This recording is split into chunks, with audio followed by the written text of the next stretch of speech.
Welcome, ladies and gentlemen, to Tailosive Tech, live via iPad Mini 6 with CenterStage. I had no clue if you guys were able to see that entrance or exit, depending on how you want to look at it, but this, by far, is the most fun feature I got out of the Mini LED iPad Pro, even with its M1 chip, even with the high dynamic range, even with the Thunderbolt connector. All of that stuff is garbage compared to CenterStage, which is now available on the cheapest iPad. $300, A13 chip, non-laminated display, unfortunately, but only black bezels on every single trim. So if you guys are enjoying this type of feature, this is something that I'm super duper grateful. Thank you, Tim. Thank you, Apple, for ensuring that this can be something everyone can appreciate, not just the pros. It doesn't have to be like Face ID or 120 hertz. This is something that everybody can appreciate for themselves. Yes, 120 hertz would have been nice on the iPad Mini 6, but unfortunately, we don't get it. 120 hertz is not something that could make it on the iPad Mini. As much as it should have. As much as 120 hertz across every Apple product, Apple Watch, budget iPad, iPhone SE, it's just too hard on the battery likely.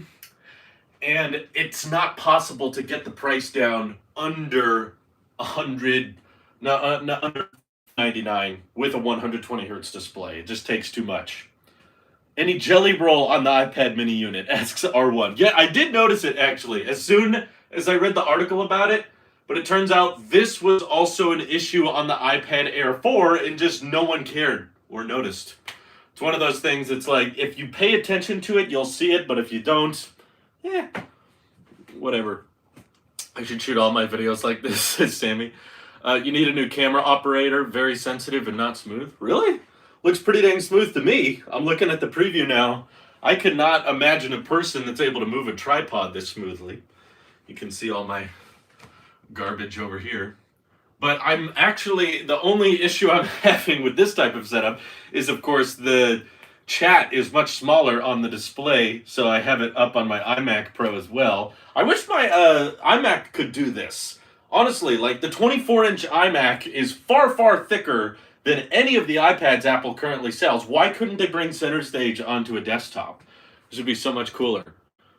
Let's see. I did notice on the iPad Air 4, actually had to return from the headaches the screen would give me. Okay, there you go. So I don't know why people are freaking out about it on the iPad Mini, if this was a thing since last year. CenterStage would make way more sense on the desktop. I think it makes sense on everything.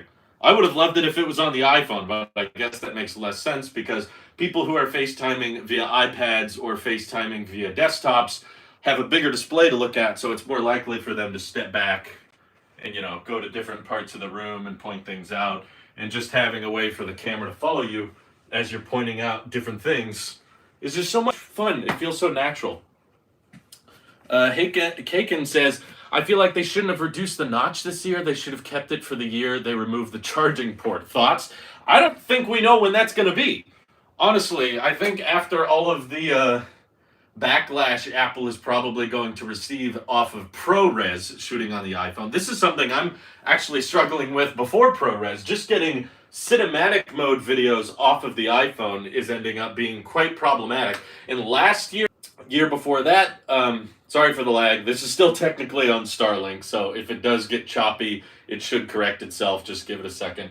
But basically, it's becoming problematic for me to get cinematic video off of the iPhone because every time I airdrop it, it has to go through this whole preparing process that takes way longer than it would wired. And if you try to import the video through a cable over Lightning, it strips it of its cinematic video quality. It like doesn't retain the bokeh, which is bizarre. But yeah, I feel like every year we keep saying, well, next year they'll go portless. Well, next year they'll go portless. My opinion on this has changed.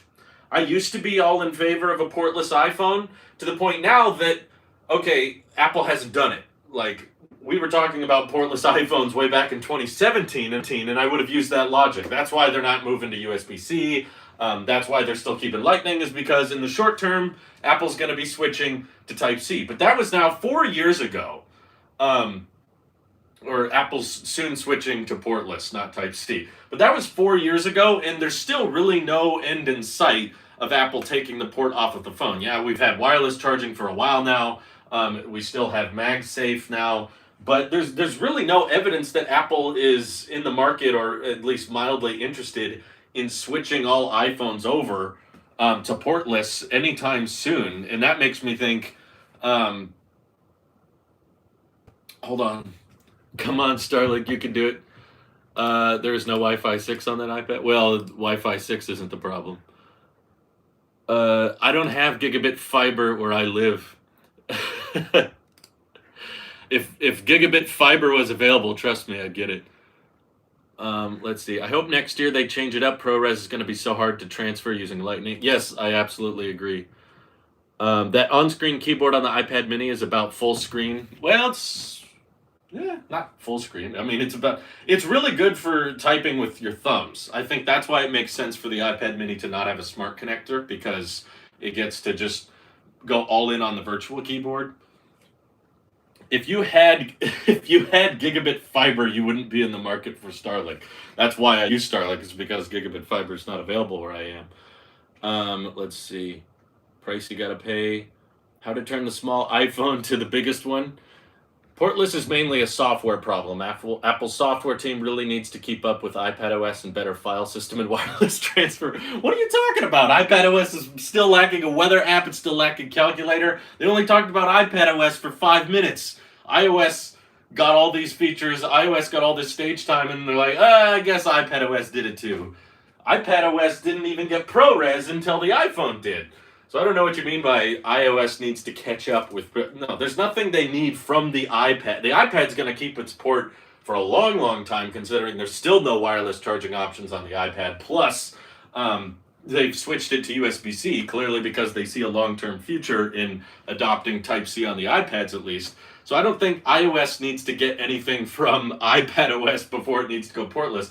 I don't think the software is the issue. You know, the Apple TV is lacking a maintenance port. It has ports technically, but if it gets bricked or it needs to do a software reset, it just boots into this special recovery mode where it will download a fresh copy of tvOS if it needs to. So even in those like emergency situations where you need a hard reset, I don't actually think that's that big a problem. I've seen Apple do it with Apple Watches, which don't really have ports. I know that there might be some internal maintenance port, but they hardly ever use those. Obviously, the idea is to get your main operating system so good that it never needs to be hard reset. It never gets bricked.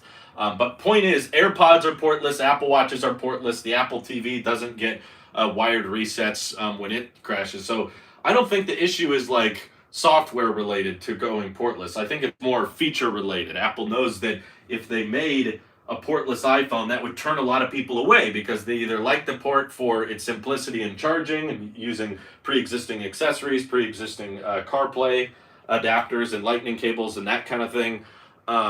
Yes, Greg's Gadgets. This is the Tailosive Tech keynote. I don't get to do this all the time, which is why I love streaming with CenterStage, and I really wish Macs would get it too. Yes, MacBooks should get CenterStage. CenterStage everything. Bring it to the iPhone for all I care. I don't care.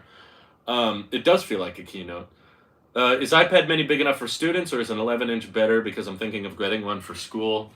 It's not really a question of is it big enough for students. It's what are you comfortable with? Because in my opinion, I took an iPad Pro to school personally, and the iPad mini was not this good. The iPad mini basically remained unchanged from introduction until now. Now the iPad mini 6 got all of these amazing upgrades within a single year. Very likely Apple will not upgrade this again for many years to come. But can you live with a virtual keyboard and just mainly typing on your thumbs? I actually don't find it comfortable to try to type on the iPad mini with both my hands, like a typical keyboard. Will it show up on CenterStage? Oh, there's a keyboard right really close to it, but it doesn't see it. I don't type on the iPad mini like this. I just type on it like this because it's more comfortable for my thumbs. Landscape, or in portrait, using your thumbs is fine. So if you can do that, and of course live with Apple Pencil too, which is marvelous, I think it could be great for students. It technically fits in my pocket. I can't show you that because we're live right now, but it does fit in my cargo pants. It's not like unbearably. I mean, obviously it's bulkier and it takes up more space in your pocket than a phone will, but it can be done. And then you've got your Apple Pencil too, which is great for note taking, especially what I remember about the Apple Pencil and the iPad that I loved in college compared to a MacBook. Although keep in mind I'm a dropout, so you really shouldn't take my advice. Math classes with like charts and graphs and numbers being arranged in a certain way, things that you couldn't really do very easily with a MacBook keyboard. You couldn't do all the division and the charts and stuff. With different note-taking practices that professors were using. So having a small iPad that can fit in your pocket, that still has USB-C, that still has a file management system, granted not the best one in the world, but it can be done. It has great front-facing camera, pretty good rear-facing camera, but nothing astounding. And then you have a pencil that you can take out and do notes. Hold the iPad with one hand, hold the pencil with the other, and then throw that in your pocket. I think it would be great for students. Obviously, if it's just too dang small and the software's a tad cluttered for you and it's just too compressed, sure, bigger iPad would do much better, but it's going to cost you. Is the mini really big enough for notes? Considering people literally buy, Galaxy Notes that are like 6-inch, 7-inch displays, and they take notes on them. This is an 8.3-inch display with a much wider aspect ratio. So I think it can be done. Obviously, you'll run out of space on a mini display much sooner than you would on an 11-inch, but this is cheaper. This is better. This has CenterStage. Is there a scrolling problem on your iPad mini? So for the people asking about the Jellygate scandal, this is something all iPads with LCD displays can suffer from. Particularly the 60 hertz option. So this is the exact same thing on the iPad Air 4. It's not like some iPads do this and some do not. They all do. So if you pay really, really close attention, you will see it. But what I'll mention is I didn't notice it until I saw the articles about it, which to me is a different issue. Having an issue that has to be pointed out is different from an issue that's impeding the usage of the product. It's kind of like the people saying the iPad is slightly bent or something like that. It's like, does it work? Do you use it the same way? Because I know a lot of people that had no clue if there was a bending problem with iPads. Then they heard about them and everyone started lining them up and they're like, yeah, it's like 0.2 microns off. I noticed it a little bit. It's like, if you gotta close one eye and hold it a certain way to notice the problem, I don't see it as that major of an issue. So the Jellygate thing, yes, I did notice it once someone pointed it out, but the only time I pick up on it is if I'm looking for it. If I just go back to using my iPad as an iPad, genuinely don't care. I don't really notice it. Let's see. The A15 chip is better than any Android chip. Yeah, that's for sure. Do you prefer cinematic mode or CenterStage? Ooh, that's a tough one. What? ¿Por qué no both? Why can't we have both? Like, I wouldn't mind it if using the ultra-wide camera on my 13 Pro Max, could it activate a CenterStage feature where, like, okay, the phone is pointing at the subject and the phone will motion track with wherever the subject goes using the ultra-wide sensor here. I don't know. Maybe the use case of that is too limited, but I would like that. iPad 9 better, bigger battery and screen. It's bigger. I don't think that necessarily display, and the bezels are much thicker on the iPad 9. I've seen them. I used one at the Apple Store recently, and you know, it gets the basics. It gets the job done, but no, it's not recorded at all, Vit. This is live. We got CenterStage live. It's obviously heavily compressed because, for one, I'm streaming over Starlink, and that always compresses any type of video feed. But for two, I'm streaming from the YouTube mobile app, and the YouTube mobile app doesn't let you stream at very high resolution, unfortunately. I don't know why they don't, but sadly, this is the only way I can do this. Let's see. Do you have the jelly text issue that people keep asking? We got to do a whole video on jelly text, I guess, because people keep asking about that. All of them have it. It's not like, does yours have it or does yours have? It's like, no, every iPad with an LCD display has it. It's just people suddenly noticing. Everyone started noticing it with the iPad Mini. It's been on the iPad Air 4, literally every single one of them. Let's see. I'm a musician and need to compose. Should I get the Air or the Mini? Right now, it's very hard to recommend the Air because it's lacking so many features that the Mini just got. I'm trying to think of something that the iPad Air could do that the Mini couldn't, and all I can really think of is the smart connector with the Magic Keyboard case. So, if that's the only thing, if you care about having an external keyboard and stuff, then maybe get the Air. But from my experience with video editing on the iPad, spoiler. Video editing on the iPad Mini and the performance the A15 chip has to offer, there's really not much you can do with a keyboard and mouse that you can't do with the touchscreen. In fact, anything at all. I can't find a single application or a single use case of like, you can only use this feature, you can only do this if you buy a Magic Keyboard case, if you pair a keyboard and mouse.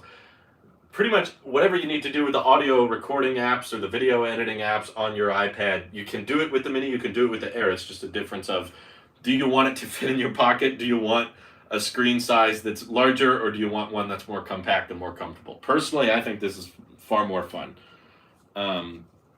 If you're a musician, get a Mac. iPads do not have the apps you'll need. I would recommend to check out John Morrison's channel because he does a lot of music-related stuff that they've showcased features being used. There's audio applications you can use on the iPad. Obviously, Macs are better, but he didn't ask for that. He was asking, should I get the iPad Air or the iPad Mini? I'm not going to say neither. Get a Mac because Macs are less fun. They don't have features like this, which I think are fun. Plenty, like Nino Beats says, plenty of iOS apps for music production. Exactly. Let's see. I can't decide between the Mini and the 10.2 inch. Is the Mini about the size of a notebook paper?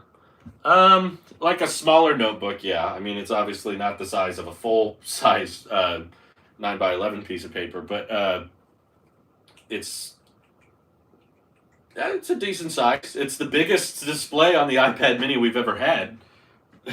Turn on the studio light? I guess I could. I don't know if that's going to help much. Wow. That's much better, isn't it? I kind of think it gives me too much headroom. I wish it would cut off the view a bit more like here, but how long before YouTube comes to non-YouTube premium people? What? What do you mean? You mean picture-in-picture? Is that what you're asking about? Getting the Mini for college, I already have MacBook Pro. Note-taking is a bit problematic in Mac. Yes, it is. Man, it would be nice if iPads could dual boot macOS. Then we could buy one product. I think the camera is smudged. It's hard to tell. Let me try something. I'm gonna see if cleaning that off makes it less smudged. Maybe that's a tad better. Can't really tell, but yeah, unfortunately, I couldn't get a folio case for this thing either because those are super back-ordered and you have to wait a while to get your hands on those. Hopefully that makes the camera look a bit better. Oh, people are saying that's better. There's actually surprising little latency. I'll prove to you guys what the latency is just by reading the chat. David says, oh yeah, that's a little better. Brendan Shark said much better. How is your iPhone holding up? Vino Stuff says, hey. A15 or M1 single core performance. M1 is, Mike Sparks says, agreed, better. Yeah, M1 is still unbeatable. Your camera was smudged. CenterStage is great, says K-Life. Yeah, see, it's like there's fairly little latency between the chat. When will YouTube picture-in-picture come to iPad? It's out for premium users. I just don't know when it'll be out for everybody else, unfortunately.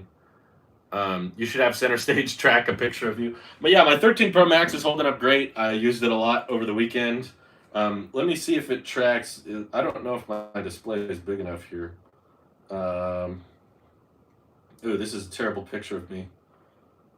Okay, that's a good one. Is that face enough? No. It wants probably a bigger display. Dang, I put my iPad Pro somewhere else because I was trying to fully immerse myself in my iPad Mini. Does it see that? No, it won't track that. It wants a bigger display to track my face. Maybe if I get it closer. Come on. There you go. It goes all ultra wide on me. It's like, hey, a face. Now he's out. And now he's back. It'll adjust depending on who's in frame. That's just me. Let's see. Do Android users get picture-in-picture on YouTube without premium? I don't think so. I can't remember. I've had premium for so long. Have you noticed the difference in battery life from the 12 mini to 13 Pro Max? Has it helped you, or has it just been like a oh cool type thing? No, it's very noticeably different. I would say the 13 Pro Max is easily twice the battery life of my 12 mini, maybe more. I basically went 2 days without charging my 13 Pro Max, and I was giving it pretty heavy use. You know, I filmed videos with it. I was watching a crap ton of YouTube. I was playing games. Pretty like, I mean, I'm not really that hardcore of a user. Other people probably use it way more than I do. I was at home all day. I wasn't using 5G or cellular or any of that type of thing. But I did give it pretty full days, and I never turned on low power mode. I didn't activate that at all, and I wasn't like treating it differently so that it would last longer. I just decided I'm not going to charge it tonight because the battery was already at like 65% by the end of the day. So I was like, I'll just not charge this. Woke up the next day, it was at like 59%, so there was very little battery lost overnight, and used it all day that day. No problem. Just 2 full days without issue. It was pretty impressive. I love CenterStage. Me too.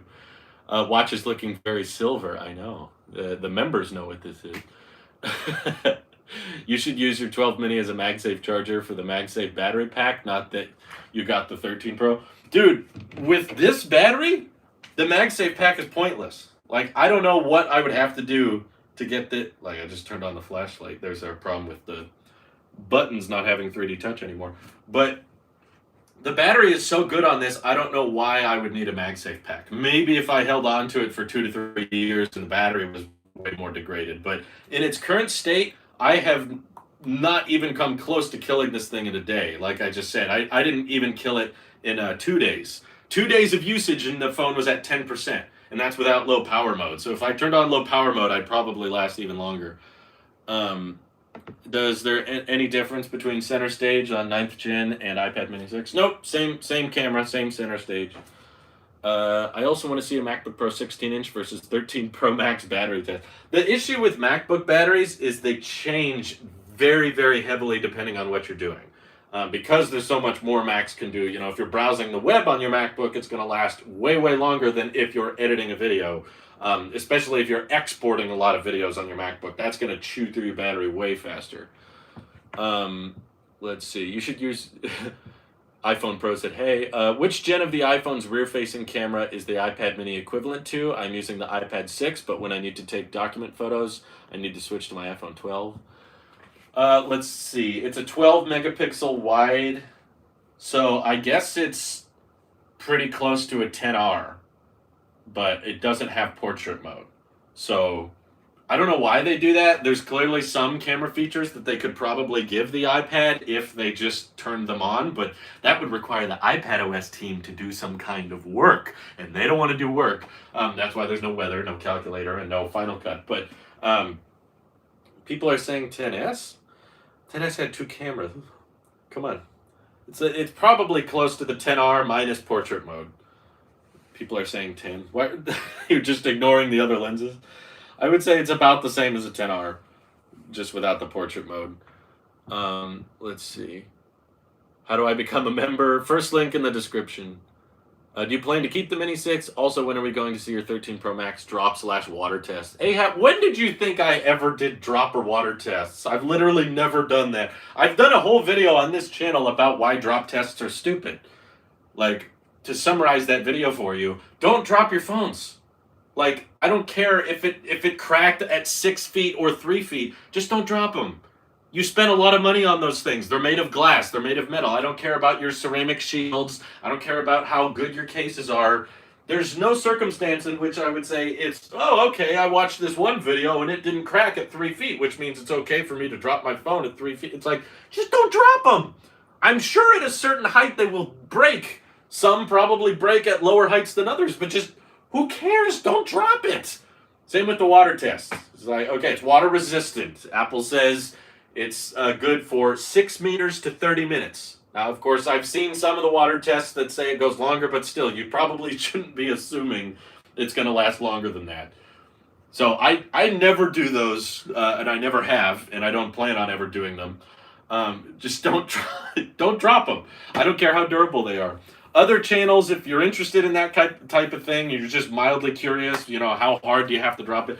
The other stupidity about drop tests is that there is so many variables to act like one is going to drop always at this distance and it's always going to crack at this elevation. It's just ridiculous.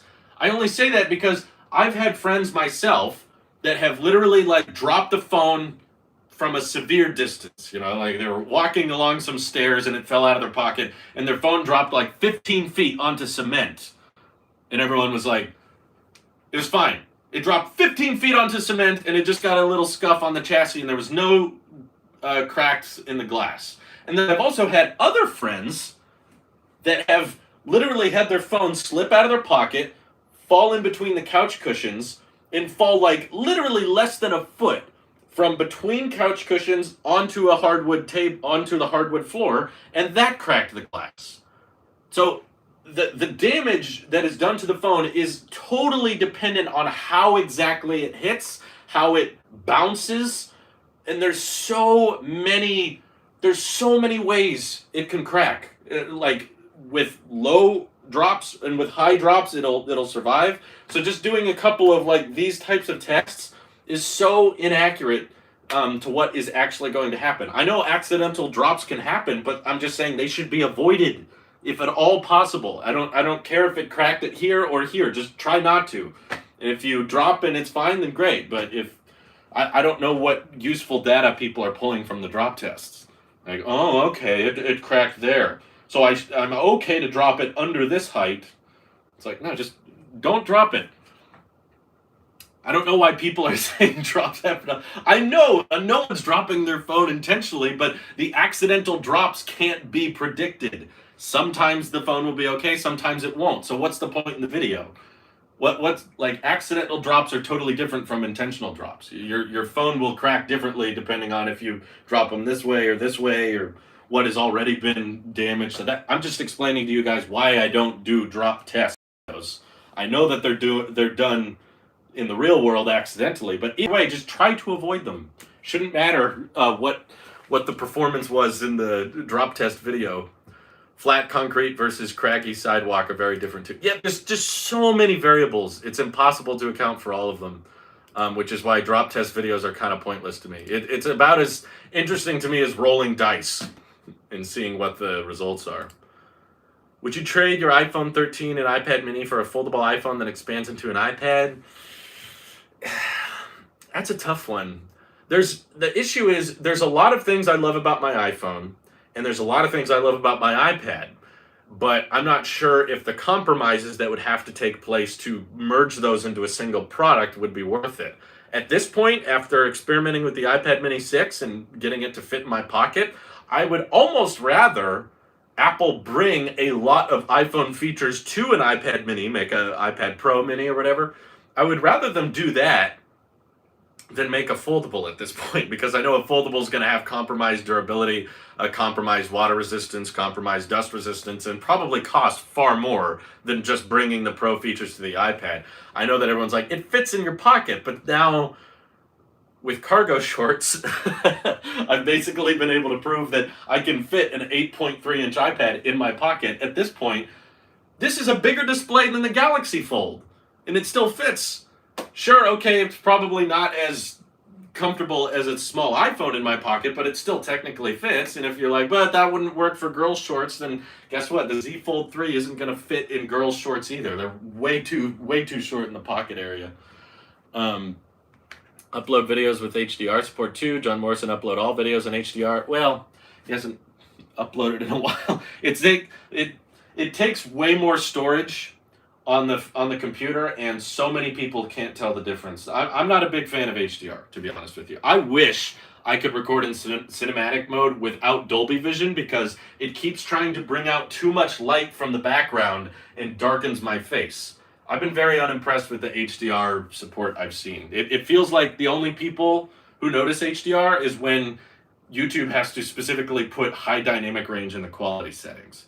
You have to disclose it, otherwise people... All I notice when I'm watching HDR content is the display getting extra bright and everything that's not the content getting extra dark. Like, I'll be using my phone and it's at a certain brightness, and then as soon as I open an HDR video, everything else gets really dim. And then it's just like blaring light into my face. I'm just like, You uploaded yesterday? Yeah, for the first time in 3 months. Jim Jam says, I hate HDR videos. They're too bright and look overexposed. Yeah, I've not seen much HDR I'm impressed with. Especially for my use case, where I'm just like talking to you as I stand in the corner. You don't need much dynamic range for that. What do you think about EU's legislation on USB-C chargers for Apple? We did a whole stream on that last week, but basically, I'm fine with it. I want USB-C on the iPhone, so go for it. I know some people are like, this sets a dangerous precedent that governments can decide how iPhones are designed and tech products are made. It's like, yeah, but they're doing this for the e-waste thing. They're doing it for the simplicity of, we want all phones to, and all electronic devices really, to agree on a standard. And I don't see how a government would get involved in any other aspect of design. You know, like, do you think the European Union cares about little things? Like, we have decided all phones need macro lenses. We have decided all phones need telephoto lens. I don't really see them getting that much involved in every other aspect. I think it's mainly just the e-waste thing. It's like, Apple, you've already got Type-C on the iPads. You're bringing it to more and more iPads, which is why the made for iPhone argument doesn't make sense to me. People are like, Apple needs to keep Lightning because they make too much money from Lightning. It's like, okay, why get rid of it on the iPads then? If that's a revenue source, like you guys are saying, if that's how they make money, is through Lightning sales, why are they actively removing it from their tablets, which are growing in popularity? More and more people are buying them, and it's not just a pro feature. They're bringing Type-C to cheaper and cheaper iPads now. Like this one, $500 now, it has Type-C, which means it's probably only a matter of time before the budget iPad even gets Type-C. If the rest of the iPad lineup has it, it's just a matter of time. It's like government deciding which port to use to pump gas in car.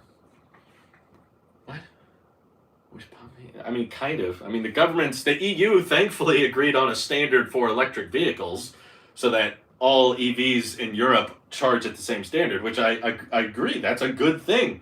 I'm kind of annoyed. I'm not kind of annoyed. I'm very annoyed that the North American markets didn't do that, or specifically the United States didn't do that. My country was stupid enough to not agree on a standard by the time that EVs were becoming more popular.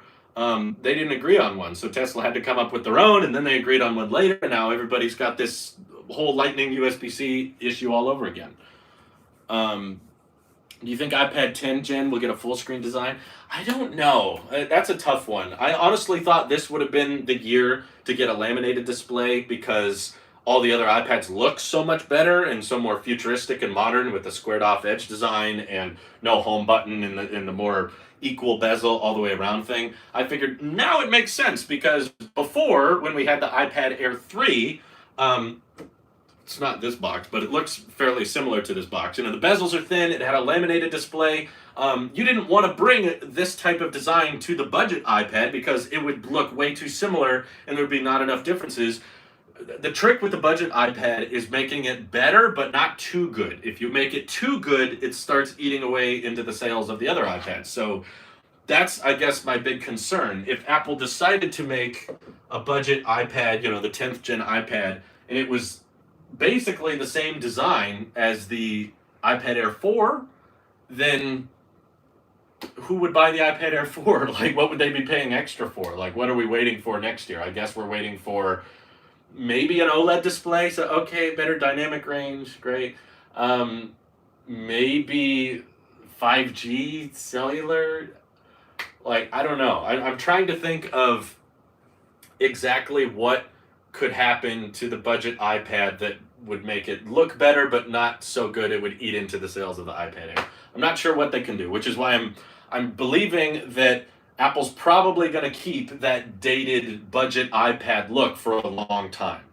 I don't think necessarily they need to keep the non-laminated display. Maybe if they don't laminate the screen, that saves a ton of money in manufacturing. I don't know how the process works for the supply chain, but it non-laminated, and that's like the only way they can get it down to $300. Shag Review says, "Why is the video limited to 720p?" It's YouTube. They won't let me stream it a higher. This technically can go up to 1080p, but YouTube won't let me. Yeah, Starlink still lags it out here and there. Just give it a second. Let's see. Look how many vids are on Tailosive EV. What are you talking about? Someone asking about EVs. Let's see. It's dumb that they're doing it Google style and literally taking years to roll out. Wait, which feature? Why don't you do tech talks like you do with MKBHD with other YouTubers? Well, it's hard to get people aligned schedule-wise. MKBHD is the YouTuber I watch the most, so basically the only reason I did a podcast with Marquez was because Nick and Randy were both busy. And I was like, well, I still think there should be a podcast. Who should we have on? And I was like, I guess I haven't talked to Marquez in a while. And I shot him an email and said, hey, do you want to come on? And he said, sure. So we recorded it. He's my favorite tech channel, and I spent a lot of time talking about tech across live streams and podcasts and all that. So I don't watch a ton of tech channels outside of his. I thought it was the only tech YouTuber you watch. Yeah, pretty much. I mean, occasionally I'll tune into other people, but that's it for the most part. Let's see. Drew reviews snacks on Tailosive. That's correct. Can the wide camera be used to take very wide selfie photos, or is it only limited to CenterStage? No, it's not. If you go straight to the camera app, you can do an ultra wide view. Actually, you can't do CenterStage from the camera app. Bizarrely enough, I don't know why they let you do CenterStage from YouTube, but I'm glad they do because I think this feature is a lot of fun. But essentially, when you go to the camera app, it behaves just like an iPhone. Like you can take a normal angle selfie, but then when you press the zoom out button, it gives you the full sensor, wide angle, 122 degrees, and it looks great. I think the 12 megapixel quality on the front is fantastic. So I'm very happy with it. I actually briefly did some like vlog style videos with it because you can hold the iPad mini with one hand and you just hold it up and you got like an ultra wide, great viewfinder too. Let's see. Do you think the budget iPad will get a 120 hertz display in 2022? Not likely. It doesn't even have a laminated display, so it's probably not going to get 120 hertz anytime soon. Probably, maybe not ever. I don't know. I'm trying to think. Let's see. I'm a brand identity designer and would love to work with you, man. It's been on my heart for a while. Would love to connect somehow. Appreciate you. So Twitter's probably the best way to get a hold of me, but unfortunately, I'm fairly picky with my logo design, so I'm sorry if I'm not super open to alternatives. Do you watch iJustine? She makes you look like a bad apple sheep. No. I got nothing against iJustine. I just think that we make very different types of content. I've never seen iJustine very angry about any product. She's not just an apple sheep, she's an everything. She loves Microsoft, she loves Samsung, she loves what did she do? The Cadillac Lyric. She does events for them. She loves DJ. She just kind of loves everything. I love a lot of Apple, but I also hate a lot of Apple, and I hate a lot of non-Apple. So I'm just less afraid to go into the critical and negative things because I don't really have many business relationships to keep up with my line of work. Whereas iJustine is trying to be appealing to all technology, which is great. Nothing wrong with that. I'm not trying to say that's a bad thing. I'm just saying we're different in that regard. She doesn't really want to get super hateful or critical towards any tech product. Whereas me, I'll pick up a Surface Duo and be like, what the crap, this thing is garbage. She doesn't really do that. When will we get a Q&A from you? This is it. Ask away. Have you watched Mr. Who's the Boss Battery Comparison? So I don't know how else to say it. I don't watch many tech videos because I spend all day making them. And when you spend all day streaming and podcasting and doing videos on tech, you don't watch. So no, I don't watch Mr. Who's the Boss. I don't watch iJustine. Pretty much Marquez is the only one I watch. She even bought the Apple book and admired it.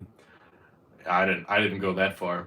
Um, let's see. If they do an iPad 10th gen full screen design, do you think they would make the iPad SE? I feel like the budget iPad is the SE right now. Like I don't know why they don't call it that, but they just call it iPad, I guess. Um, should Apple enable calls/phone functionality on the iPads? I think they technically do. I think that's more of a cellular issue with the carriers than it is with Apple. But yeah, I've answered phone calls off my iPad all the time. Um, basically, in his video, the 13 lasted like 8 hours, 8 hour 15, while the SE lasted 4 hours. Yeah, I know the SE has a much worse battery. I think everybody knows that. I wish my Air 4 had CenterStage. Dude, I'm so. It's seriously like, especially when FaceTiming, it is just so much fun. I love CenterStage. I see how laggy it is.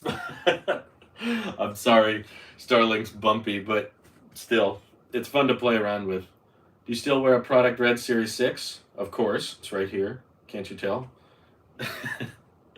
Hey, Ben Rayner, first super chat today. Thank you. He says, do you watch like movie content on YouTube, like old Collider people or old Screen Junkies people? No, I used to watch Screen Junkies, but I kind of fell out of it. That was years ago. I probably stopped watching them in like 2015 or 16. I do watch a lot of Red Letter Media, though. As far as movies goes, that's pretty much the only guys that hold my interest just because they're so hilarious. I even have my sister got me this t-shirt, which I have in storage right now because my dresser is not very big, but she got me a lightning fast VCR repair t-shirt, which I love. The issue is I just have too many shirts, and sometimes I'll wear shirts and people will ask me what they're about. So I'm a big fan of Red Letter Media, but when I wear their shirts, people are like, so what's that? And then I have to explain to them the whole backstory of lightning fast VCR repair. And that's kind of why, if you couldn't tell in my more recent videos, I've been doing more brandless shirts because I've got too many shirts already. So I'm trying to find a home for more and more of them. Let's see. What do you think the Air will be next gen year to differentiate, or just all the Mini 6 features blown out to iPad Pro 11-inch size? So we shouldn't trust the leakers, right? The leakers are wrong, and they get a ton of crap wrong. However, if you're asking what could they do on the iPad Air 4, there have been rumors, there have been leaks out there alluding to an OLED display coming to the iPad Air next year. So that would be the Air 5, I guess. So same 10.9-inch design, still USB-C. Probably, yeah, of course, it would get the Mini 6 features. It would get the 5G support. It would get CenterStage. It would probably even get Flash. I don't know why they would give the Flash to the Mini, but not the iPad. Some people are saying it's because the iPad Mini is smaller, so it's better for photography. I don't know. But an OLED display, as much as we shouldn't buy the leaks, kind of makes sense to me because they're going to want to be rolling out extreme dynamic range displays to more and more devices. And on top of that, the iPad Air is still going to be clocked at 60 hertz. The iPad Air doesn't seem to have any intention on switching to 120 hertz anytime soon. So giving that an OLED display, so you have a lot of the high dynamic range benefits on a larger screen, would probably incentivize people to upgrade. However, this is not rumored to come out super early next year. If anything, don't expect it until like, maybe September or October. It might be a while. We could be a year away from the next iPad. Mystical Super Chatted says, I wonder when Apple will stop using numbers for iPhone releases. At this point, I wouldn't be shocked if it's like any day now. Like any day, I mean any year. Like any one of these years, I wouldn't be shocked if Apple was like, you know what? iPhone 13, 14, 15, 16. I don't know. Something about 17 doesn't sound right because of the syllables. I'm trying to imagine iPhone 17 Pro Max. I don't know. I could see them dropping it at any time and they just go with like the year. The iPhone 2022 edition. Argo super chatted, hey Drew, do you have a wish list for Apple AirPods Pro 2? I'm hoping for longer battery life out of the case. Yeah, I don't think anyone would ever complain about longer battery life. That's a good one. I've still always wanted color options from the beginning. I don't have many complaints with my AirPods Pro 2 that aren't kind of like fundamental. You know, I've actually gone back to using my AirPods 2 fairly regularly for everything that I don't need active noise cancellation for. I just go back to AirPods because they feel more comfortable, and I like having the open back design. I can hear things a lot easier when I pause music, and I don't know, just something about that rubber seal isn't as comfortable for me. And I don't notice it. I mean, I do notice a difference in audio quality, but unlike others, I find AirPods 2 kind of sound better. I know that the range may not be as high and it may be more cheap sounding to people, but I kind of like the heavy bass that the cheap AirPods have. So I'm not really sure what they can do with AirPods Pro 2 without fundamentally changing what they are. Obviously, better battery life would be good. I would love some more color options. USB-C would be nice. Other than that, yeah, I kind of better audio quality, I guess. Maybe a cellular option or something like that. What's your favorite RLM video? Oh, that's impossible. I can't pick one. They're all so good. Apple Pencil 2 or Logitech Crayon? I've never actually tried the Logitech Crayon, so I'm gonna just say Apple Pencil 2. I know it's expensive, but it's really nice. I love it. Let's see. You think the iPhone 14 Pro is a bigger upgrade and better to wait for that than buying the 13 Pro? I have a regular 12 right now. I would not base decision on what is so far out. You know, like there are certain times of year where it's safe to say this is what we know. Like if you're 2 months before iPhone season, then I would say, yeah, if your current phone is fine and you don't have any issues with it, just wait. But if you're this far out and you're just hoping that next year will be a major upgrade, you're probably setting yourself up for disappointment, because I've been doing this for a while now. I've been a full-time YouTuber for over 4 years, and always what is 12 months out sounds way, way better. But then as we get closer to that launch, the leaks start to get more realistic. They start to get more and more disappointing. Actually, it's not that different. Actually, this design didn't make it. Actually, this design got delayed until next year. And all the leakers and stuff do all this damage control to make up for the fact that they were wrong all along.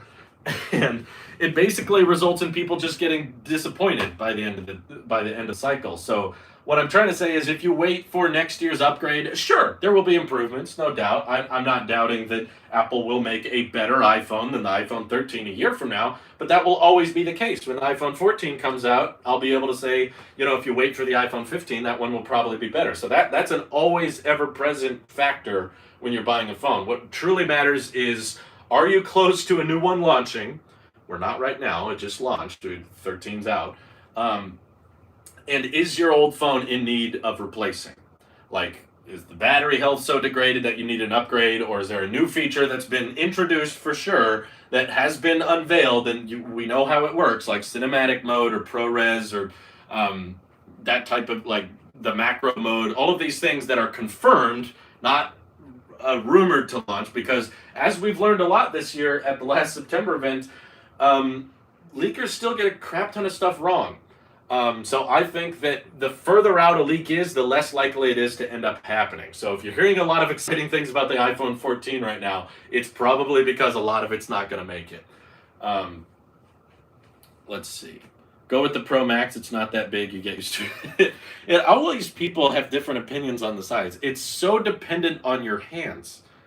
Like, obviously, someone which... If someone has much bigger hands, this isn't going to feel like that big a phone. Whereas if you have tiny hands, this is going to feel like a tablet. I feel like the term phablet is underused in today's world. This very much is the definition of phablet. It's like, by definition of phone, but screen-wise, it's very close to the iPad mini 6, I'll be honest. Joshua says, I'm on 12 Pro Max and probably waiting until the 15 Pro Max comes out to upgrade. I have a large display, nice camera system, and 5G, so I'll make it. Yeah, you don't even need the 5G, just leave that out. Personal, I change my iPhone every 3 to 4 years or whenever it bursts into fires in my pocket. There you go. Just like how you know when to upgrade from the Note 7. What do you think about the 13 Pro being sold out literally everywhere? Makes sense. High in demand. A lot of people want these things. I get it. My wife is 6'3" and has long fingers, so she uses a 12 Pro Max, but rarely uses the telephoto lens. Yeah, I'm not finding myself using the telephoto lens as much either. Have you seen that MQBHD said the 13 Pro is the best camera? Yes, I did. I watched his iPhone 13 review this morning. I thought it was pretty good. I agreed with most of it. I think I disagree with him on cinematic mode a bit more. I feel like he's overcomplicating it a bit more by saying like it doesn't give you that manual control. It's like it's not about manual control. The focus is on how does the image look. We don't need to get hung up on is it 1080p at 30 frames a second, or what's the shutter speed, or what's the white balance. All of that stuff is for dedicated cameras with all of those options. What the iPhone is about having a really great camera that sits in your pocket and it's ready to go, and when you take it out and start shooting with it, does the image look good? That's really the fundamental question we should be asking, and that's kind of what I've experienced when I recorded a video entirely on cinematic mode. There was a large number of comments of people saying I couldn't even tell this wasn't from your Blackmagic. A lot of people just ran with it, and they were just like, oh, okay, tech video has started. That's like the difference.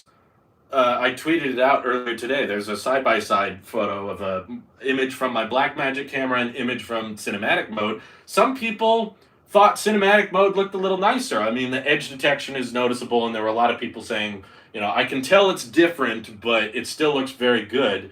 So I think getting hung up about manual controls and that type of thing, especially in a dedicated camera app, I don't think what truly matters. You trashed it when it's one of the most fun features. I think it's been great, like especially for people like me, YouTubers in general. If you're buying your phone for like A-roll and you plan on setting up the camera and talking to it or doing vlogs with it, for content creators, I think it's fantastic. Obviously, it's not going to give you the same amount of manual control a dedicated camera does, but I don't think it's supposed to. It's an iPhone. This is an app. This is something that goes in our pockets. This is a secondary camera. I don't think it's meant to perfectly emulate all those features because, truthfully, what's great about an iPhone is that oftentimes the default setting, the feature it picks, what it puts in focus, is typically what you want to be in focus. It's typically the dynamic range and the color accuracy you want it to be. You can mess around with filters as much as you want, but typically what Apple shows up within the app is what it needs. I think you need a taller desk or an iPad stand. Yeah, I need a really tall desk. The problem is this iPad is so short that it has to look up. Wonder if I can do this without everything breaking. I'm making sure I don't. Okay, what's gonna fall? There's all these cables hanging around. Let me try. I have a strong suspicion that the 13 Pro isn't using LiDAR for cinematic mode, maybe a future update. Why would it? If they can get cinematic mode working on the regular lenses, I don't think they need LiDAR to do anything. LiDAR is pointless, honestly. Let me... Oh, I see. Okay. What's stretching out? Oh, it's the cable for the desk. I guess that can be unplugged, huh? Okay, it's a little taller. Let's see. My dad has the iPhone 7 Plus. Do you think you should get the 13 Pro Max? Yeah, if you can afford it. That's a very noticeable upgrade. LiDAR has a lot of potential. I don't think they're fully utilizing it. Yeah, we've been saying that for over a year now.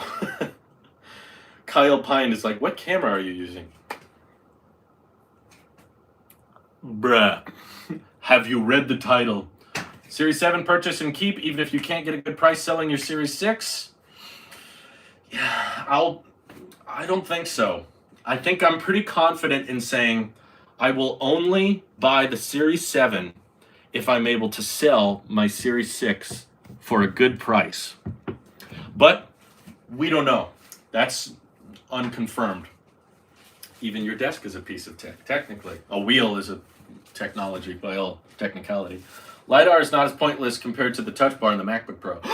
T. Parker! How dare you? What are you talking about? LiDAR, I have literally not used a single time on my iPhone camera. I use the touch bar constantly. I love being able to change the volume just by swiping back and forth. I love the predictive text, especially when I'm texting people back on iMessage. I've got emojis right there. If I'm on Twitter, I can add emojis to the tweet. It's right there. I can change the brightness with a swipe instead of having to go. I hate that crap. I hate having to button spam all the time. I would have spent $300 on a dedicated keyboard for my iMac with a touch bar. I don't care if I had to charge it every day. I would totally do that. Let's see. I love the touch bar. You think you haven't used LiDAR, but it's utilized in night mode pictures and portrait. No, night mode is on the iPhone 13. I don't think LiDAR does anything with that. And portrait mode at night looks terrible. I've done those pictures. It's not good. If you're taking a portrait mode shot, it means that your subject is close to the camera. Just use the flash. It's going to look way better. I have not been impressed with any of the night mode portrait shots. Regular night mode does not use LiDAR. The only time LiDAR is utilized is if you use it with portrait mode, which I've done, and it does not look very good. Just use the flash if you have a subject that close to the camera.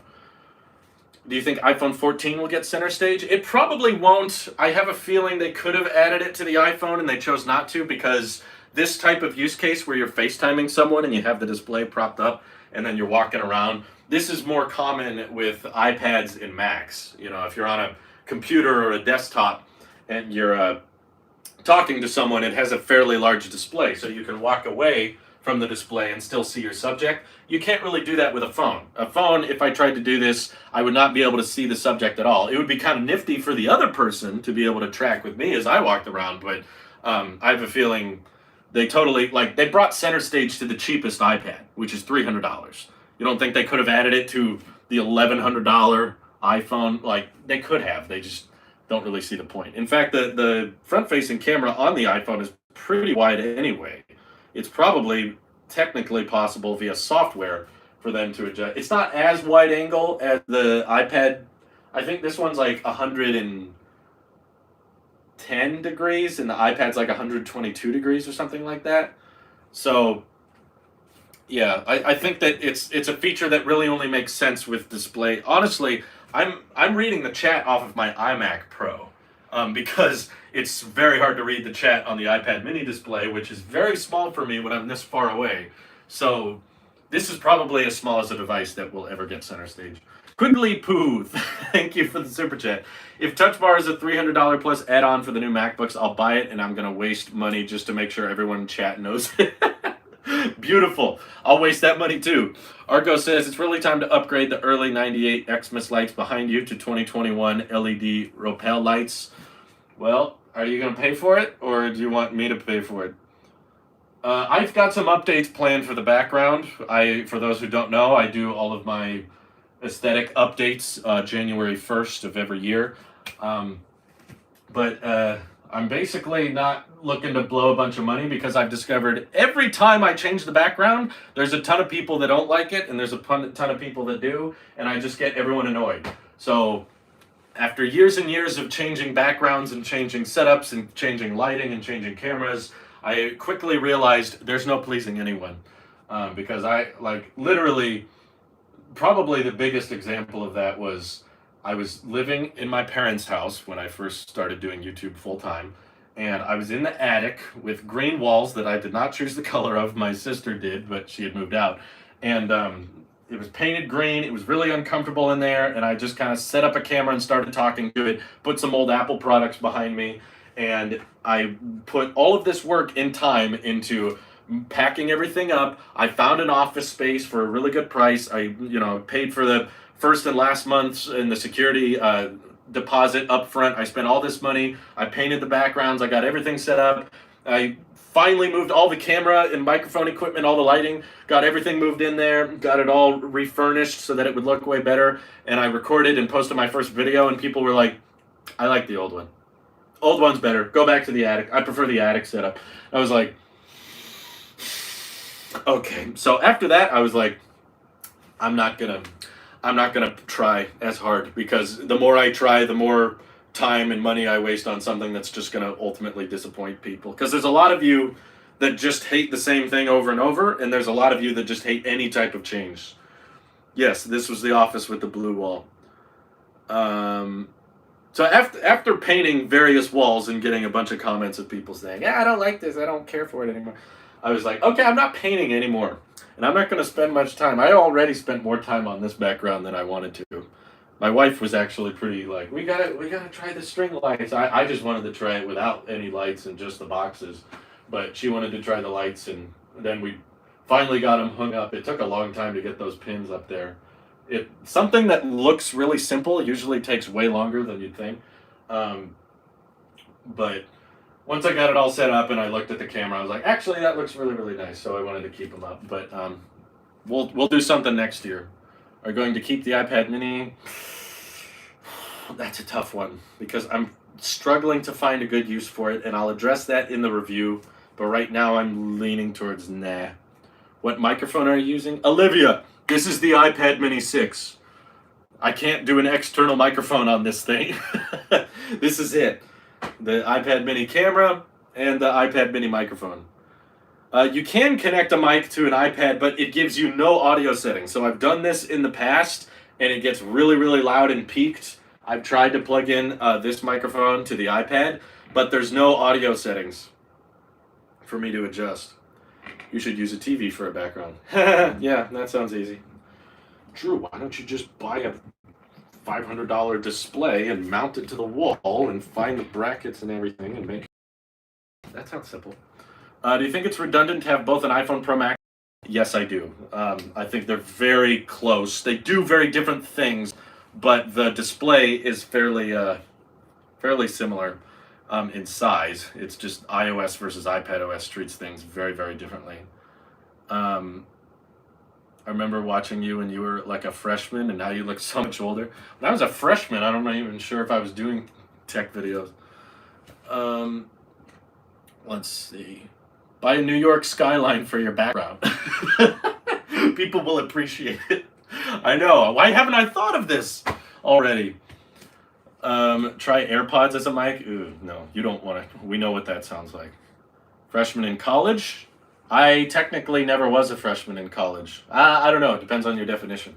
I went to college for 1 year, my senior year of high school, through a program called College Connections, where I was able to finish up my high school credits at a community college, but I don't know if I would consider that freshman. I was still technically in high school. Interface ought to give you audio settings. Might I recommend the Rodecaster Pro? I love mine. Yeah, I know that there's microphones that plug in, but iPadOS doesn't let me control them, especially if you're going to have to use a third-party application to live stream with anyway. Use AirTags. You had a different background for each Tailosive channel. So much painting. Yeah, it was a lot of painting. A lot of people just ended up saying, I don't like this. Go back to the old way. And I was like, what would you do if you did not become a YouTube? If I did not become a website, what would I have done? You know, there was a few backup plans. Before I went full-time on YouTube, I was working at a mandarin ranch. Although the guy that hired me retired about 2 years after I quit. So I guess I would have probably kept working at the mandarin ranch, but then he retired, so I'm not sure if I would have worked for the next guy or if I would have had to find a new job. Actually, the plan I had with my parents was to go to a lineman's college, which is basically like a 2-year trade school. It's like college, except they teach you one thing. And the trade school would teach you how to work on like power lines and telephone poles and that kind of thing. And the pay was really good and the tuition was very cheap. So when I told them that I finished high school and I was like, Mom, Dad, I really want to pursue this YouTube thing, but I don't really want to go to college. That was kind of unheard of in my family because both my older sisters went straight to college out of high school. My mom went to college, my dad went to college. Although my dad didn't go straight away, he did end up going back later, but once he got out of high school, he did... We talked more about this on Tailosive Talks. I did a whole podcast with my dad, and he wrote a book, which I'm reading right now, which is fun. But anyway, I told my parents I didn't want to pursue college, and they were like, okay, but you need to have a plan. We're not okay with you just hanging out all day making YouTube videos. We want you to be working, which I did at the mandarin ranch, and then when I was done working at the ranch, I would come home and do YouTube videos, and I did that for a year. It took me like 12 months before I was able to make enough off of YouTube that I could quit the mandarin ranch job. But the backup plan I had agreed on with my parents was that if YouTube was not going anywhere after a year, 12 months had gone by, and there was still no hope in YouTube ever becoming a job, it was to enroll in the lineman's college which the pay was good, but I was going to have to travel quite a bit. So it's safe to say I'd probably be working on telephone poles and power lines, and I'd be living somewhere else. Probably never would have met my wife or been able to keep pursuing a relationship with her, because she was in a different place and I'd be in a different place. So, and I have a very, very different life, but I have a feeling I'm living in one of the multiverse realities that ended up being a good one, because I love my job. This is my passion, and I have a ton of fun reviewing tech products. So there's a sad, depressed Drew out there fixing telephone poles for people way off in the multiverse somewhere. Honestly, I can have a full-time job with my passion as a side hustle. Yeah, no, that's great. I know a lot of people that do that. I think a lot of people probably have an unrealistic expectation that their passion has to become a livelihood, whereas there's a lot of meaning and a lot of purpose that you can find in life, even if it's not your profession. A lot of the time, the best purpose a profession can offer to people is livelihood, so that they can pursue a passion that may or may not be profitable. But let's see, salary how good was the lineman job compared to tech jobs in Norring and Inflated Bay Area? Salary compensation? I don't remember, honestly. We talked about it, it must have been before I graduated. So the last time we did some diligent research on this subject was probably early 2016. So I don't remember the exact figure now in September of 2021. But I believe it was probably somewhere around 50 or 60 grand a year. It's probably more than that now. But back then, I think it was like, a decent livelihood. It's not crazy money. Might have been higher. I can't remember. So if you didn't get as far as you did in the first 12 months, you might have never been a YouTuber. I think I still would have pursued it. I was making YouTube videos, even tech videos, long before I got out of high school. I started this channel in January of 2014. So I was doing school, obviously, and coming home from school, and then pursuing YouTube. And I was making YouTube videos before the Tailosive Tech channel existed, for those wondering. This is definitely not my first YouTube channel. My first one, I think I made in 2008, didn't work out. I tried a different one in 2010, didn't really work out, and then I didn't really have any channel that did well until 2014 is when I started this channel, and that didn't even take off until when it started actually gaining a following. Before that, like in the 2014 earlier years, I was getting, nothing. I was getting like 0 views on a lot of videos. Argos says, are you upgrading to Apple Watch 7? If I can sell my Series 6. If I can sell my Series 6. Which, as you guys know, I always would wear the Series 6. Every time you fall, keep getting up. Yeah, there was a lot of falling in my YouTube career. There was a lot of channels I made that went nowhere and had no success. So if I would have pursued the lineman career in those first 12 months. My parents were more accepting of the idea, because by the time I told them I didn't want to go to college, that the channel was already picking up traction. It wasn't making enough money to live off of, but it was getting subscribers, it was getting views. Before that, it was definitely not. I was getting literally 0 to 10 views on each of my channels. So definitely not enough to live off of. It was basically making no money, and I had spent tons of money on cameras and computers and equipment that went into those videos, so I was in the negative for a long time. Only reason my parents were open to the idea was because they could see a bit of a revenue. I think I got paid, my first paycheck from Google was April of 2016, I think. So it was like right before I graduated in summer of 2016, which was about June. So it was like 2 months before I got out of high school, I had received my first paycheck from YouTube, because the channel was starting to pick up traction. And once I saw that it was picking up traction, I was like, I can grow this. I can turn this into a business. And they were like, well, let's see. They were rightfully skeptical. I don't think everybody should just quit their job or drop out of high school or drop out of college and just do YouTube full time. I personally, if you're asking for my advice, I would recommend do one thing and do YouTube on the side, whether it's school, whether it's college, or whether it's a job. do something full-time and have a plan A, because YouTube is very unpredictable. There's no guarantees. The algorithm's always changing. What works for one person won't work for another.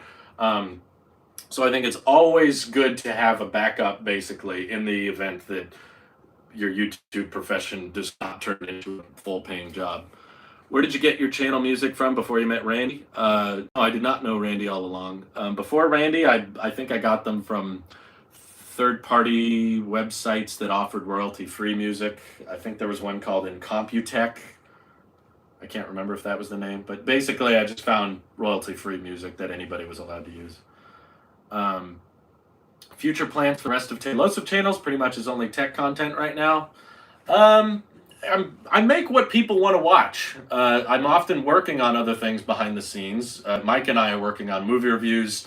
I'm definitely working on the EV channel quite a bit. I'm working on vlogs. I just posted a Tailosive Talks vlog this morning. And we've got other stuff going on behind the scenes, but obviously what most people are interested in is what I'm going to focus on. If most people want to watch tech content, then I'm going to spend my time. But when I do a bunch of work on Tailosive TV or comedy skit or that kind of thing, and not as many people watch it, it's not going to get as much of my attention, especially because it doesn't make as much. So Thomas Roberts is like, is this happening right now? No, this is pre-recorded, and I was able to predict that you, with your name, was going to ask that exact question. Is it W-2 or 1099 with taxes? 1099, I believe. Would you make tech history videos? I'm not terribly interested. I think the primary reason I do tech content is because I'm excited for the latest generation. I like reviewing and talking about what's coming soon, what's happening right now. So tech history is just less interesting to me. I get that it's interesting to some people, but for me at least, it's like I want to talk about what's happening soon. Anyway, what is the meaning of Tailosive? It's a word I made up as a kid. I was designing lots of planes and rockets when I was like 6 years old, and I wanted to come up with a unique original name, and I thought of the name from like a rocket or a missile exploding when it hit the tail of a plane, and I just merged those two words together, and I was like, I wanted to give it something, some kind of name no one's heard before. And then later on, when I was making a YouTube channel, I something unique, because this was back in 2010. You couldn't make a YouTube channel name any name. Like now you can name it whatever you want, but back when I made a YouTube account, it was like Twitter. You had to have a unique name that no one else had. And I was like, well, I made up this word, so I know no one else has that. And I made YouTube channels before Tailosive, but they were very hard to find. Even if I told you the name, it was hard to find them because so many other channels had similar names. So I decided if I branded myself with a specific word and a specific name, when I told people to look it up or to type this in, I knew they would only get me. So that's still the case today. When I tell people just look up Tailosive, Tailosive, when they look that up, they only get my stuff. They don't get it intermixed with other people's stuff as often. Let's see. Do you have any issues with unlock with Apple Watch on your iPhone? Ever since I got the 13 mini, Apple Watch unlock feature doesn't work. I haven't noticed any issue. I saw some people complaining. Let me lock it here and then see what happens. Unlock with Apple Watch. Oh, are you talking about with the mask? I guess I need to go get a mask then. Let me make sure this feature's working too. Unlock my phone. Did this unlock? Yes, it did. Okay, so that feature works. What if I... Yeah, it doesn't want to work. Well, actually, because this is a new watch... Sorry, shouldn't have said that. Not a new watch. Because this is a different watch, I should check to make sure the feature's on. I don't even know if I turned it on, actually. I haven't gone out... Oh, it's not even... I didn't even have it turned on. Andrew's Apple Watch. Unlock with watch. Okay, that should be on. 15.1 Beta 2 fixes unlock with Apple Watch. Oh, it says unable to communicate. I'll hit try again. So yeah, I might be still suffering from this issue, but I haven't gone out much. I didn't go anywhere yesterday. You should review the I should review the Flash and Marvel series. There's only so much time I have in a day. But no, I don't talk to Everything Apple Pro or their Apple YouTube. Not really. I mean, I've had interchanges with lots of them, but not like on a daily basis do I talk to many of them. Got to spell Tailosive, just type in apple sheep. There you go, that works. Does your 120 hertz on your iPhone still look great to you? Has it just blended in and you don't realize you are even seeing the smooth refresh rate? I haven't had it blend in for me yet. It still feels very fresh and buttery. It might be because ever since I got the iPad Mini 6, I have put away my iPad Pro. It's not in here. I'm trying to fully immerse myself with this display in this form factor and just try to get totally comfortable with this. So whenever I go to my iPad, I notice the lack of 120 hertz. So maybe if I have 120 on my iPad and my iPhone, it'll start to blend in. But so far, no, it still feels ultra smooth and I can't stop looking at it. Who is moving that camera? So I have a very good friend named Ross who has decided to film this entire live stream for me.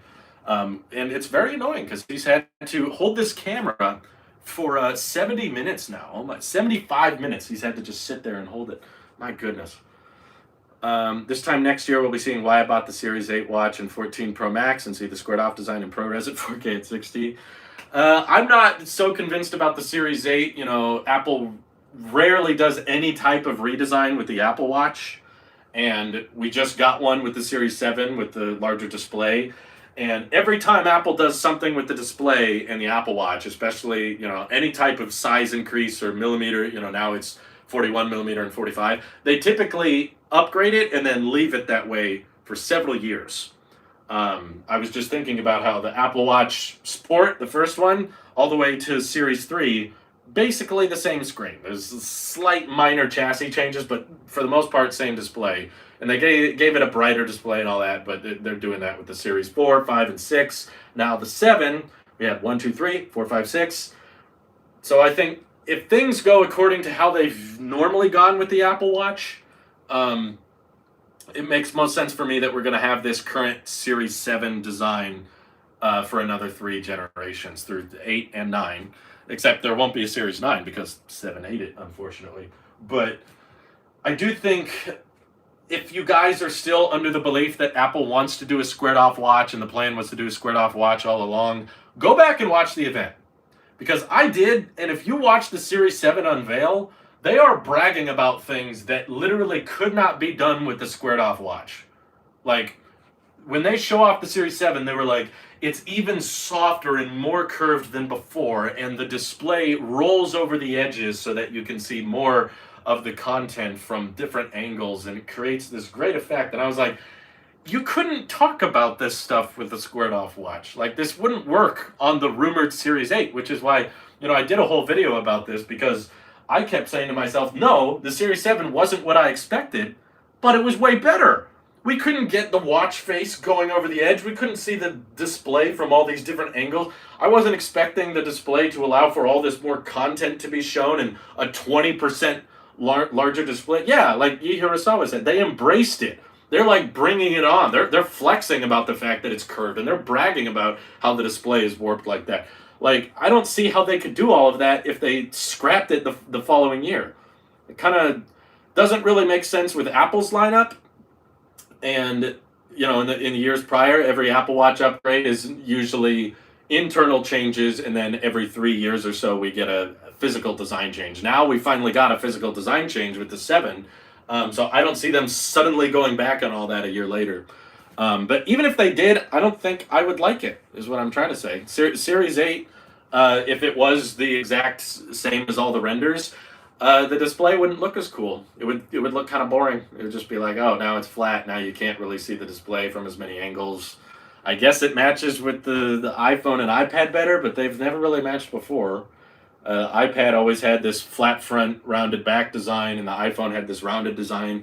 Now the iPad is squared off for the Apple Pencil 2, and the iPhone's doing it as well, but on the watch, I don't really see how it would help much.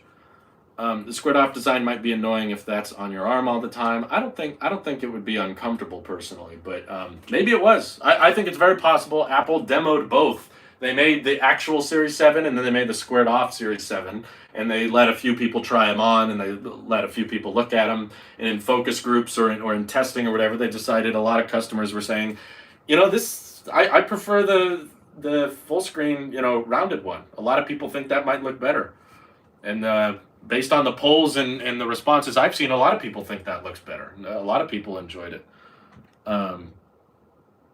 Oh, okay. On Android, you can get picture-in-picture on YouTube without a premium account. There you go. Wonder if that's a Pixel feature. This simulated panning thing in CenterStage is unreal. I know, I love it, right? Especially, I gotta have some more fun with it before we wrap up. So if I go off camera here, it should center itself. It's like, oh, okay, no one's in the shot. I'm gonna move towards the middle. But then, if I move, and I do this, it finds me. I love that. So much fun. Oh my God. How much money would you be happy to sell your Series 6 for a Series 7? Oh, just something over $300 probably. It finds you. So if I go down, it's going to start looking for me, wondering where I am. It's like, huh, there's no one in the shot. Until. You can do it, iPad. You can do it. I'll just lean in slowly. It knows I'm still here. It doesn't, I don't think it looks for movement. If I go off camera and it refocuses, it won't come back for like a hand. See? Like it's like, hey, come back. Move this way. No, no, no. It's looking for a face. Or a head, maybe. Like, I don't know if I do this. No, I did. Okay. So it's looking for a body, basically. Not sure. But if I go like this, I cover it. Does it still follow me? Yeah. Even without it kind of picked up on it. Yeah, it's a little behind, but come back, Siri. Do you have a PTZ? Do you have a Wilson volleyball to try with it? I don't, but we did mess around with this earlier. So I don't have the big iPad here, but if the face gets close enough, it will want to account for it. This way. You can see how wide angle it is. It's crazy. It's like, oh, just this, Drew. But what if I come in? Yay! This iPad is looking for a body. Brian Irwin, thank you for becoming a YouTube member. Thank you. Put a doll on a string and swing it. Oh yeah, let me just grab my doll real quick. Yeah, that's what I have. I do not have any pets. I did a vlog on why I don't, over on Tailosive Talks.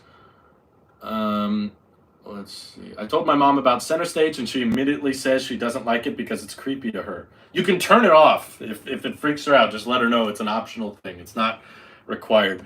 The only downside I could see to CenterStage is if, like, you and your significant other were both at home and you were, like, FaceTiming during a job interview or something. I don't know who FaceTimes over a job interview. But if you're talking to someone important and your significant getting out of the shower and they were, trying to sneak by while you were FaceTiming and they didn't want to be noticed, so they like kind of get close, and then the CenterStage camera's like, hey, someone else is in the shot.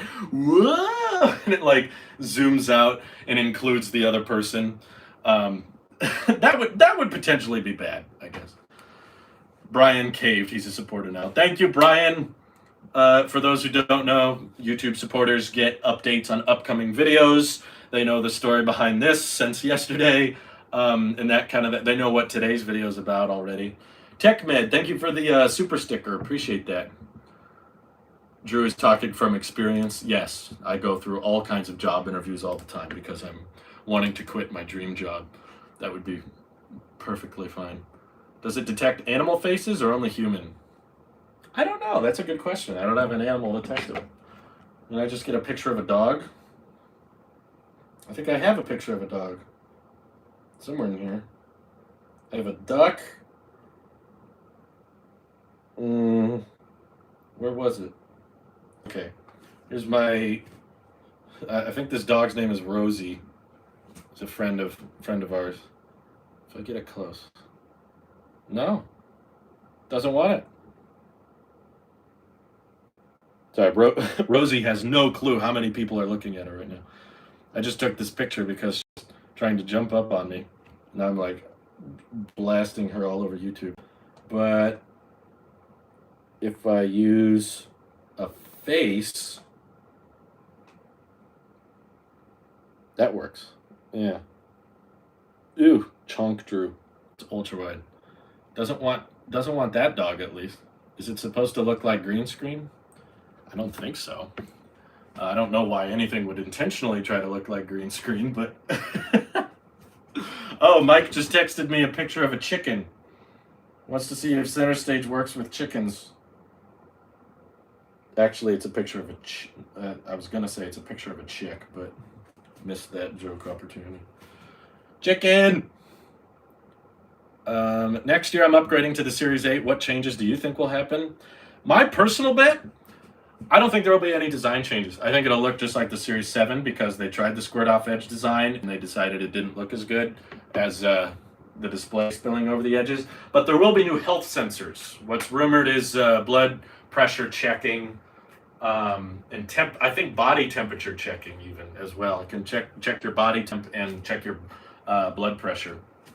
So I think it'll just be like the health sensor year. Maybe they improve the battery life or give it some new silicon or up the storage or something. But I don't expect it to be a big. I'm not predicting it'll be a big design change. Some people are welcome to believe that, but I just don't. Anyone else permanently fighting with AirPods switching away from Mac for no reason? Yeah, just go into settings and turn off automatic switching. I've struggled with that myself. I've not tried jailbreaking, no. I know a lot of people that have done it. It's just none of the jailbreaking features look that interesting to me. I've never found a jailbreak feature that looked so good I was willing to go through the whole process of having to either connect it to a Mac or do it through having to get all these alt stores and all the complicated process of getting it jailbroken. I just want the native. I'm a big fan of Apple products because it just works. I want things to just work. I don't want to have to set it up and fix it the way I like it. I want to take it out of the box and it starts working.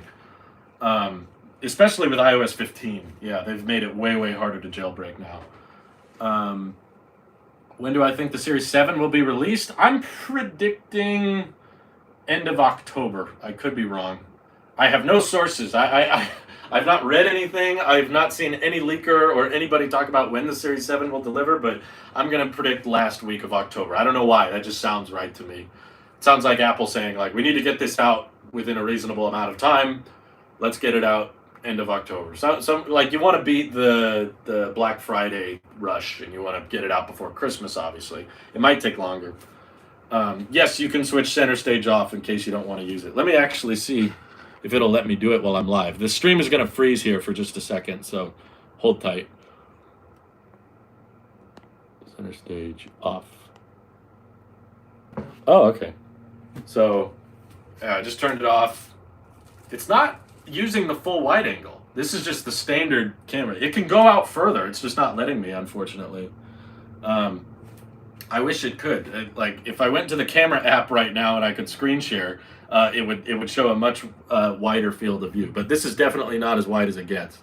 So you just go to Control Center, activate CenterStage, and then boom, it's back. So now you can see how much further it goes. Could you show us the rear camera? I guess. It's kind of awkward, but iPad mini is probably going to overheat here in a second. It's not going to look much different, though. Wow. So average. Honestly not. Nothing really to get excited for there. It's not a green screen. After issues with UPS, finally got my 13 Pro Max today. Hey, congratulations, Jamira. Hope you enjoy it. I'm actually glad to see you use a more normal angle when deactivated. I'd be worried about distortion. I just wish it was an option. I'm not saying it has to always be ultra wide, but the ultra wide looks awesome. I think it's a fantastic angle. It looks better. Is there something specific that makes jailbreaking harder under iOS 15, or are you just talking about general security? No, they changed something with the framework of iOS 15. That I don't know exactly what it was, but I saw a lot of people complaining about it. They were like, "Don't upgrade to iOS 15; it makes jailbreaking near impossible." What watch am I wearing? That's a great question for another day. I've got a tech video dropping for you here. I'll drop it in the chat as well. It's about the iPad Mini. We're still on that subject. Let me just double check the quality here to make sure it's at the nice 1080p y'all prefer. Okay, yeah, it looks ready. So it's time for the tech video of the day to drop. Here we go. And it has been posted. I will drop the link for this video in the chat so you guys can head right there now. There's the link. And thank you all for tuning in. Thank you for our new members, all the super chats today. This was a lot of fun. I love CenterStage, and I want to do more of these types of streams in the future. So thank you all for tuning in. Hope you have an excellent rest of your day. Take care. Bye-bye. Check out video in the chat.